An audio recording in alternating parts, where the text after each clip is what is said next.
Hi, I'm John Goldsmith, and this is a second video in a sequence of a couple of videos describing minimum description length and how that approach to machine learning can be used to infer chunks in language, where chunks, we're trying to figure out whether these chunks are morphemes or words or sequences of words, syntactic constituents, or what.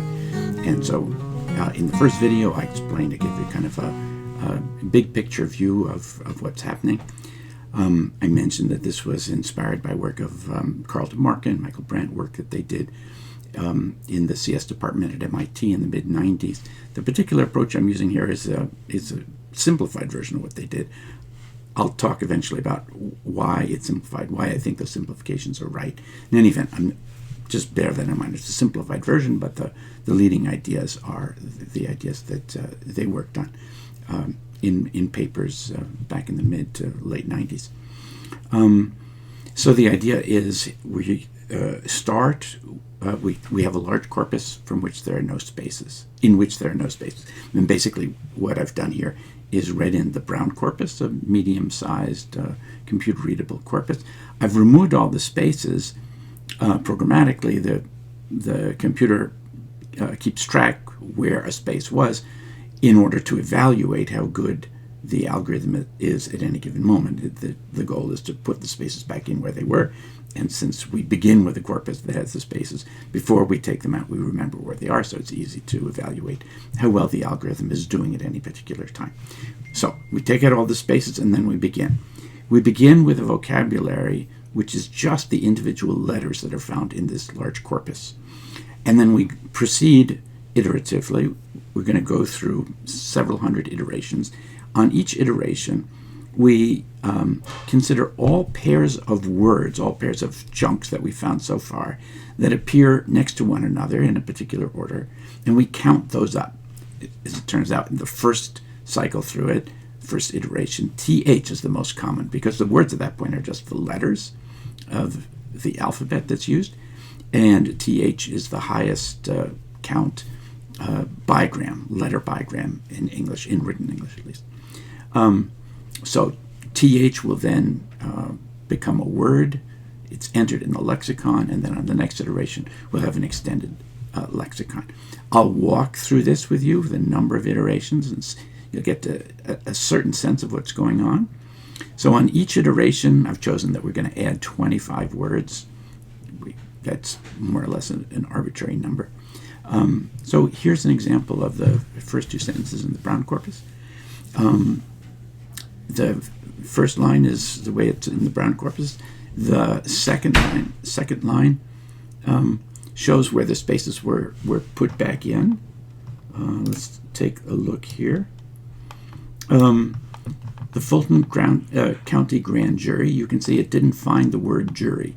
It built up to JU and RY, but it didn't learn the word jury. Otherwise, it's doing pretty good. Said Friday, an investigation of Atlantas. Here, it's made a word cut between Atlanta and apostrophe S. You might say, well, that's not bad. Yeah, but we've decided what we want is to put spaces in where they ought to be, so this isn't really quite where they ought to be. Recent primary election produced no, well, that is fine. Evidence that it puts those two together, so there's an error there. Any irregular idis, so there's an error there too. It didn't put irregular together with this idis. Idis is a pair of morphemes, actually, and it's not a word. Took place, it treats that as a single chunk, single word, and then period is separate. So that's great. It made it failed to put a couple of words together, and it wrongly smashed together a couple of words, but on the whole, not bad. The second sentence, it reconstructs it as follows. The jury further said in term end, well, that's a compound, there shouldn't be a space before the hyphen.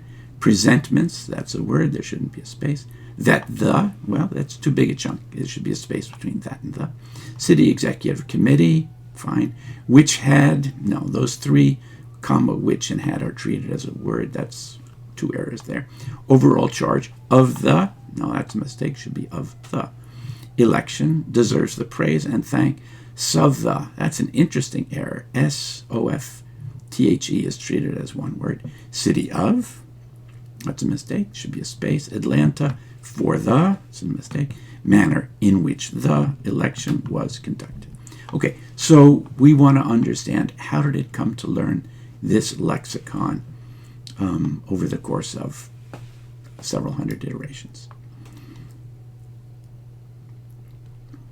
Okay, we're going to look at a sequence of pages like this. So what does this say?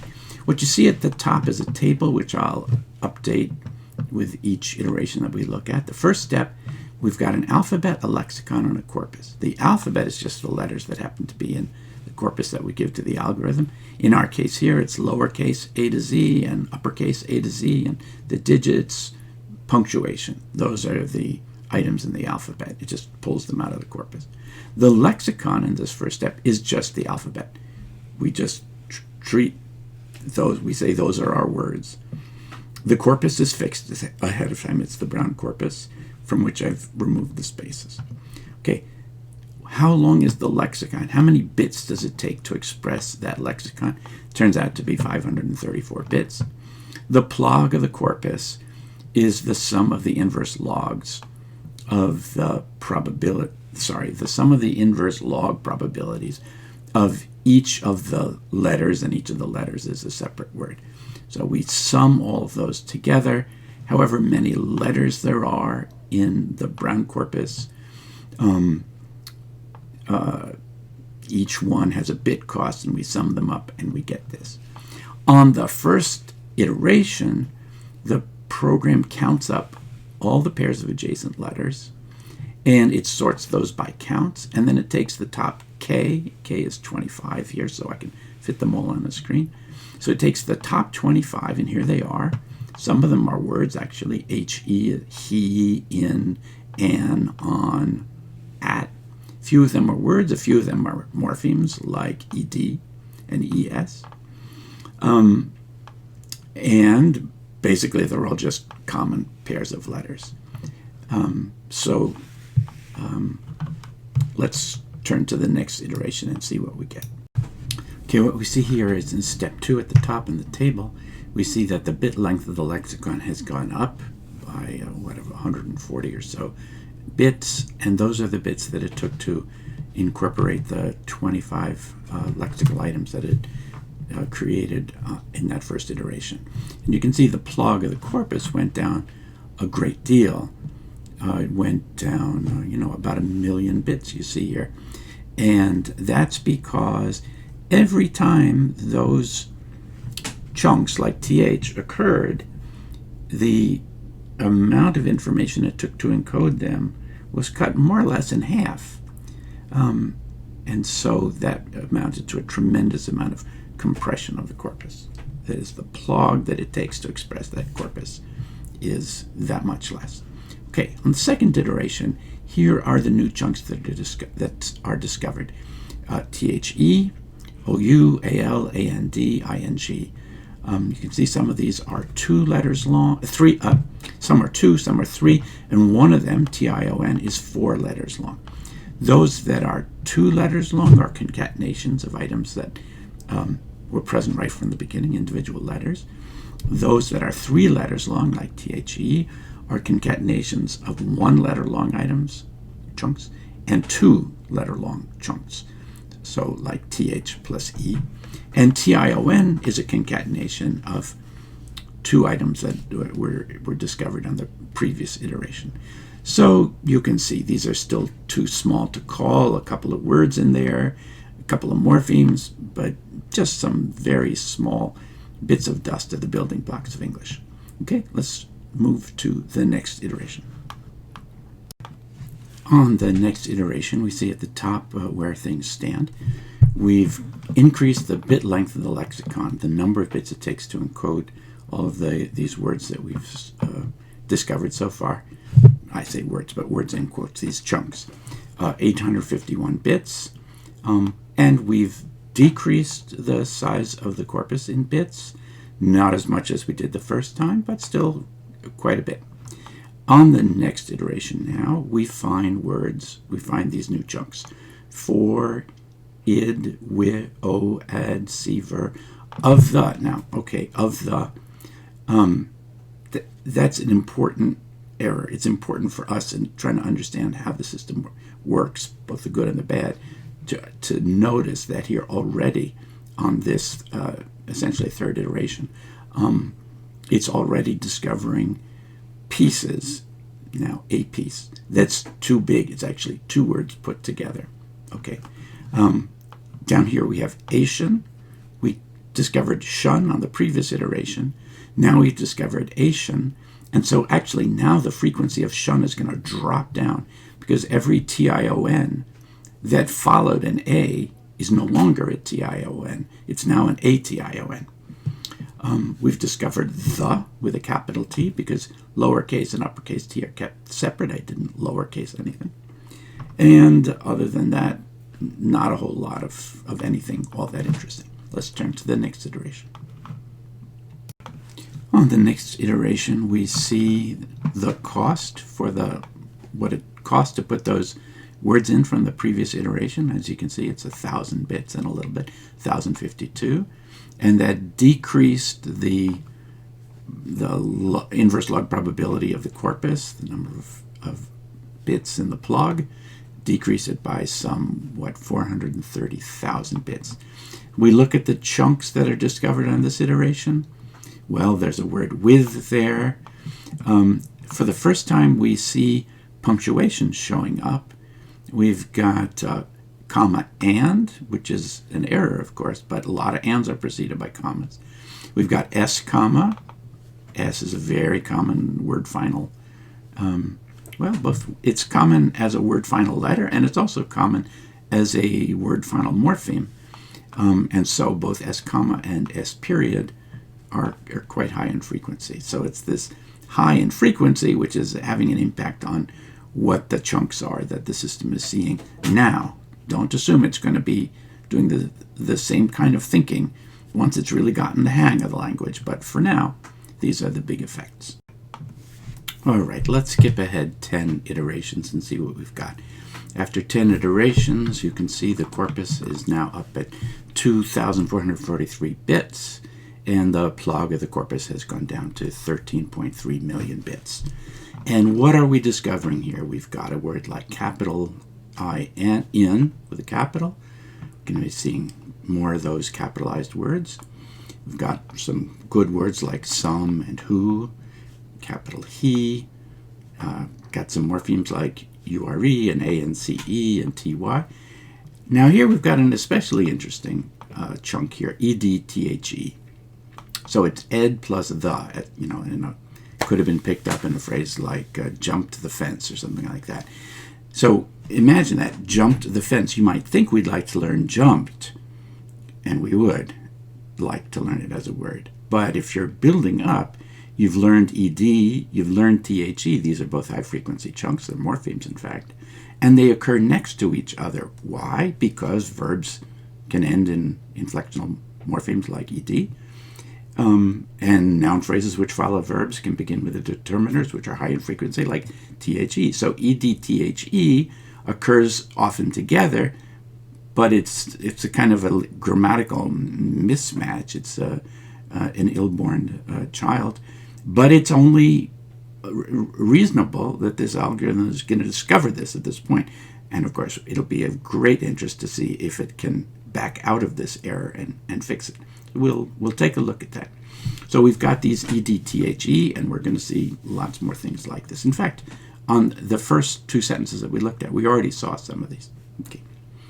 What else are we seeing here? Some good words like more, form, apostrophe T, which is not a word, and now, and EDIN and ED by are just like EDTHE in terms of their origin. They're errors, but we understand why they're there. All right, let's move on. All right, I've skipped ahead to the 25th iteration. So we've learned something like 25 squared words, 625 words or so. Now what are we learning? Well, actually, before that, you can see where we are in terms of the size of the corpus and the amount of the decrease in the plug of the corpus. Sorry, the size of the lexicon and the decrease in the plug of the corpus, 12.5 million bits. Okay, so what are the words we're learning now? How do they look? There's still a lot of sort of junk like ash and is and arge and league, comma. And there are some good words in there like between and play. What we see here, we're learning words whose frequency is around, it's in the 600s. Life, not a whole lot. Ably is a word, yeah, but most of the time it's just the ending of some other word. Okay, that's where we are. We're still learning pieces, and some of them are morphemes, some of them are not morphemes, they're just pieces, but there are some real words in there, like stem and play in between. All right, let's move on. All right, I've skipped ahead to the 100th iteration. Let's see what we've got. It's now costing us, we've got a lexicon that costs more than 36,000 bits. But on the other hand, it's doing a pretty darn good job of compressing the corpus. We're down now to 10.7 million bits. We started at 16 million.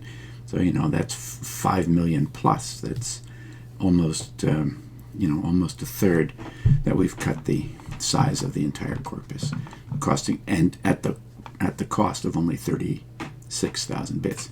So what do we see here? Rest, yeah, that's a word. Gree, I don't know where that comes from, but we've got some good words like southern, whose, length. Out period is not a word. Command is. Tim. Address with only a single S, no. Then we've got a try word here. Well, one morpheme and two words. S from the, not so good, but a lot of good words like mention and working and arrange. Park. So police, aware. So we're now sort of cooking. We're getting a lot of good words. Let's move on. All right, I've skipped to the 200th iteration. So let's see. We've slightly more than doubled the cost of the lexicon. We're up at 81,000 bits to incorporate all the words we've learned so far, both true and fictive. The corpus is continuing to shrink in size, but at a much, much slower rate. As you can see, we went from 10.7 million bits to 9.9, which is not a lot of reduction, and that's over 100 iterations, but that's just how it is. Words are becoming rarer.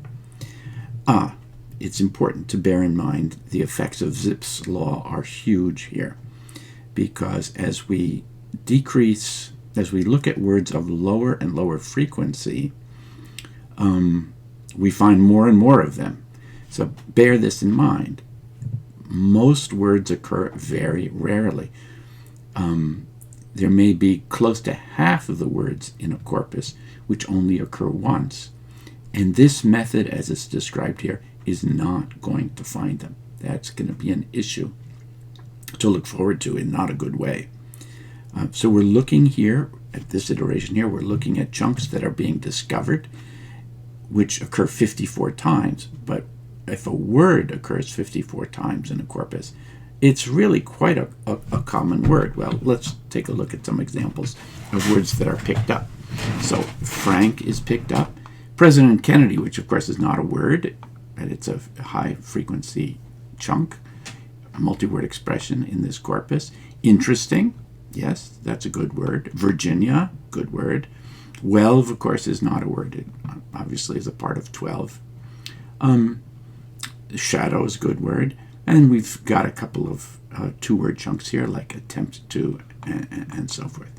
So it's going in the right direction, but it's picking up chunks that are too big, like in the first, or opportunity to, or attempt to, and it's still working up towards other words, as with capital VER. Well, it's not obvious what it's reaching for with something like that. All right, let's move on. All right, well, we'll skip to the last iteration. And what is it that makes it the last iteration? MDL tells us that we should stop when the sum of the size of the lexicon in bits plus the size of the compressed size of the corpus, when the sum of those two things stops decreasing as when we go through another iteration of adding more things to the lexicon, and we've reached it here. Now, after this point, as we add more items into the lexicon, it costs more than whatever savings we would get from compressing the corpus more. So we stop now. That's what MDL tells us to stop. But look, you can see none of these items that are discovered here occur fewer than 8 times. And we already know from Zipf's law that a very large proportion of the words in a corpus, word types, occur only once. And if you add those that occur once or twice, it's a good chunk. It's more than half the words in the corpus. So this alone is not going to get us to all the words. It's not. You can see here, I haven't shown you this before, but type-based word recall is only 13%. That means we've only at this point discovered 13% of the words that are there. And that's because of Zipf's law. There isn't, well, there are ways around that, but we've got to think more carefully about what's going on here. In any event, let's take a look at the words that are being discovered here, the chunks.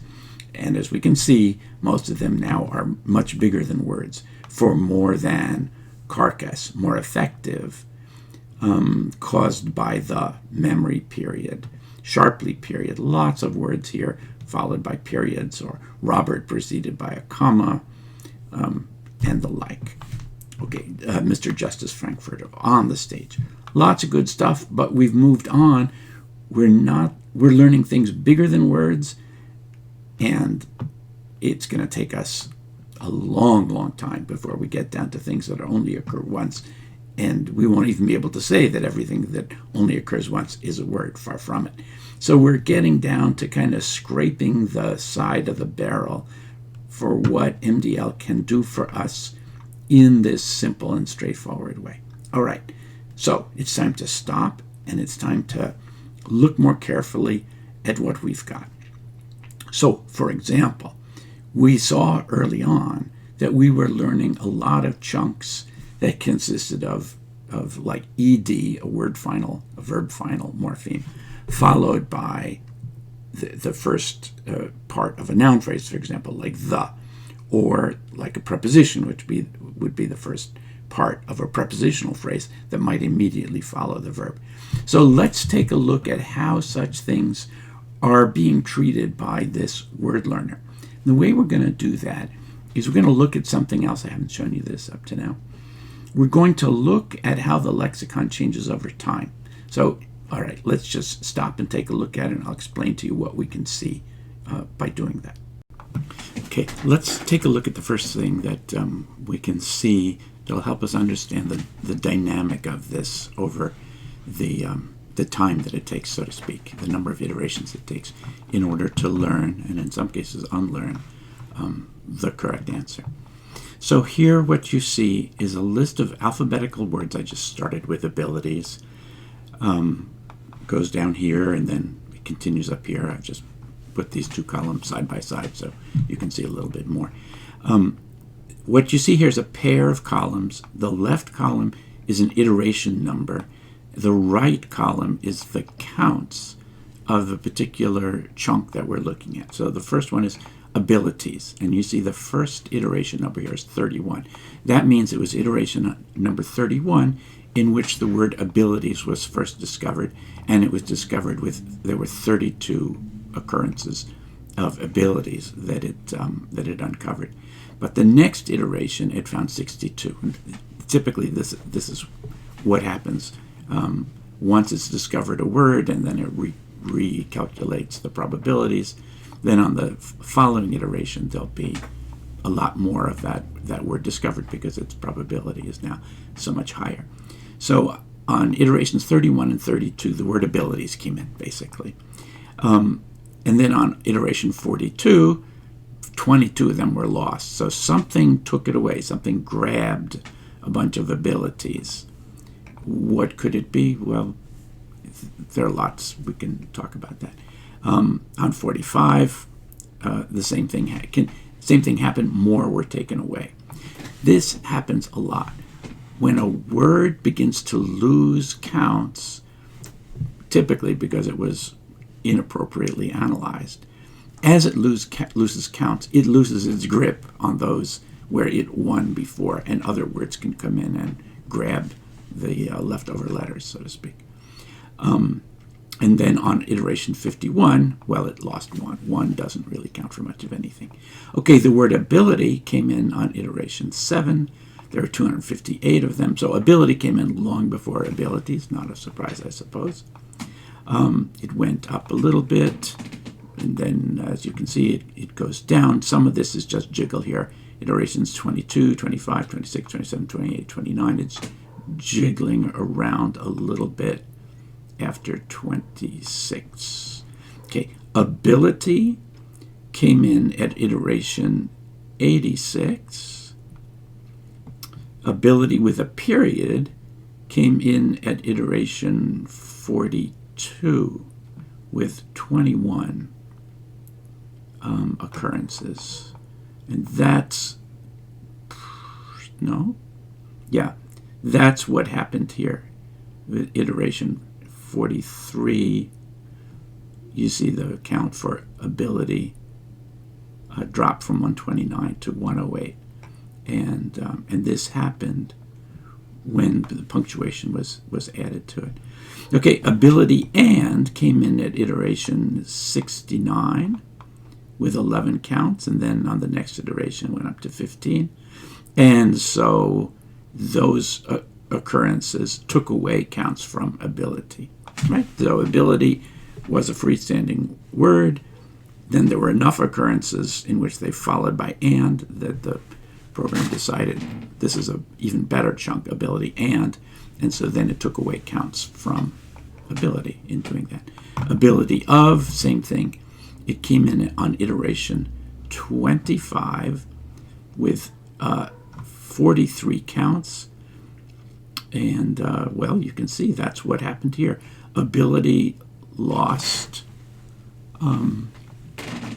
those counts. Ability of the came in at 72. Ability to, as you can see here, it came in at iteration 21. And that's what led to this decrease here. So even this alone shows us a great deal. And so we'll look at a few examples like this. We look at the evolution over time of the system, how it increases and how it decreases, and how its belief in certain things as being chunks. And we can begin to see how there's this competition between chunks for being the right analysis, which is to say, providing the highest overall probability in the parsing of a particular line of this text to which the spaces have been removed. Okay, let's take a look at something a little bit more complicated, but a little bit like this. Let's take a look at some of the words related to belief and believe. Okay, so here we can see, first of all, that BELIE, a four-letter string, is the first of all of these that is discovered, and it's discovered at iteration 39. Shortly after that, believe, with the VE added to it, comes in. And of course, the 246 and then 334 of them that are discovered are removed from BELIE, so to speak. They're pulled away from it. We continue on, a little bit of jiggle, not too important. Then belief comes in with a count of 84 at iteration, it looks like 142. Then comes up a little bit more. And we can see that those numbers are pulled away from BELIE. And then we move further down that list. And we see, let's see, believe that comes in. And comes in with 36, and then that jumps up to 65 and 68. And those, of course, are taken away from believe. So here it's discovering a chunk that's too long, but that's of some interest. A little bit of jiggle. Then we continue down, and we don't see a lot of changes, a little bit of jiggle. What we don't find actually are any believes. And the reason there aren't any believes is that every occurrence of the word believes is followed by that. And so it immediately discovers believes that, and never passes by way of believes. Okay. Well, we've been going about 30 minutes now, so this is a good time to bring this video to a close. There's lots more to say, and I'll follow up on this in the next video. But the point of what we've seen so far here is this. MDL, this approach to discovering chunks in language, is a very natural, very simple way to use information theory to think about analyzing a sequence of symbols into chunks. And we've applied this to English, one of only 8,000 or so different languages in the world today. Every language is a little bit different, but we're beginning to see what it does right and what it does wrong. One of the things that it clearly gets wrong is it's going for chunks that are much bigger than we want to consider to be words. On the other hand, there's the Zipf's law problem as well, and that is, going the way we're going, we're only discovering about 15% of the words, so it's leaving 85% yet to go. So how do we deal with this problem? And exactly what is the problem? In a certain sense, the problem is that we've given the learning model here much too simplified a set of assumptions about what language is. Language has hierarchical structures. There's structure inside words. We call that morphology. Let's see if we give the learning algorithm a little bit more intelligence, whether it can figure out a way to separate word internal structure from structure that's not word internal. So in the next video, that's one of the things I'm going to do. I'm going to take a very simple morphology learning algorithm, a version of the linguistic algorithm, and apply it to the words that are coming out of this first algorithm that we've just been looking at here, to call it the MDL-inspired word-breaking algorithm. We're going to put the two together and see if they can communicate well with one another, see whether the morphology learner can look at the output of this word discovery algorithm or word breaker algorithm, see whether it can look at that and say, some of what you're doing is very good, and let me explain to you what that is. So we need to create a kind of a conversation between different kinds of grammar induction algorithms and see whether something good comes out of this conversation between the two of them. So that's one thing I want to do. Plus there are a number of things that I promised to do so far in these first two videos that I haven't done yet, and I intend to follow through on all of these IOUs that I've mentioned. So there's more to come, and I'll be seeing you soon.